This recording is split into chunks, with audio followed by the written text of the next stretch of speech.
Malayali big boss പ്രേക്ഷകർ ആകാംക്ഷയോടെ കാത്തിരിക്കുന്ന ബിഗ് ബോസ് മലയാളം സീസൺ 8 അഗ്നി പരീക്ഷയുടെ പുതിയ പ്രൊമോ വന്നിട്ടുണ്ട്. അതിനു മുമ്പ് നിങ്ങൾ ഈ ചാനൽ ആദ്യമായിട്ടാണ് കാണുന്നതെങ്കിൽ ചാനൽ ഒന്ന് സബ്സ്ക്രൈബ് ചെയ്യുക, കൂടെ ബെൽ ഐക്കൺ കൂടി എനേബിൾ ചെയ്യുക. അപ്പോൾ നമുക്ക് വീഡിയോയിലോട്ട് പോകാം. ജഡ്ജസായി നമ്മൾ എല്ലാവരും പ്രതീക്ഷിച്ച പോലെ റിയാസ് സലീം, രഞ്ജനി ഹരിദാസ്, അഖിൽ മാരാർ എന്നിവരാണ് എത്തിയിരിക്കുന്നത്. കൂടാതെ അവതാരകയായി റനീഷയും ആണ് എത്തിയിരിക്കുന്നത്. പ്രൊമോയിൽ പ്രധാനമായും കാണിക്കുന്നത് കൗണ്ട് ഡൗൺ തുടങ്ങുമ്പോൾ സീസൺ 8 ലോഗോയിൽ ഒരു താക്കോൽ കെട്ടിത്തൂക്കിയിട്ടിട്ടുണ്ട്. ഗേറ്റ് തുറക്കുമ്പോൾ മത്സരാർത്ഥികൾ എല്ലാവരും കൂടി ഓടി വന്ന് താക്കോൽ കരസ്ഥമാക്കാൻ നോക്കുന്നുമുണ്ട്. മത്സരാർത്ഥികൾ കുറച്ചു പേർക്ക് താക്കോൽ ലഭിക്കുകയും പൂട്ട് തുറന്ന് അകത്ത് പ്രവേശിക്കുകയും ചെയ്യുന്നുമുണ്ട്. ബാക്കി മത്സരാർത്ഥികളുടെ കാര്യം എന്താണെന്ന് തനിക്കറിയില്ല എന്നും റനീഷ പറയുന്നു.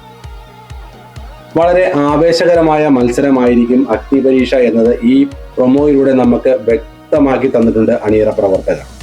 എന്തുതന്നെയായാലും വൺ ട്വിസ്റ്റ് ഉണ്ടാവുമെന്ന് ഉറപ്പാണ്. മലയാളം ബിഗ് ബോസ് സീസൺ 8 ഏറ്റവും പുതിയ അപ്ഡേറ്റിനായി ചാനൽ സബ്സ്ക്രൈബ് ചെയ്യുക. അപ്പോൾ മറ്റൊരു വീഡിയോയുമായി കാണാം. Thank you. Stay tuned.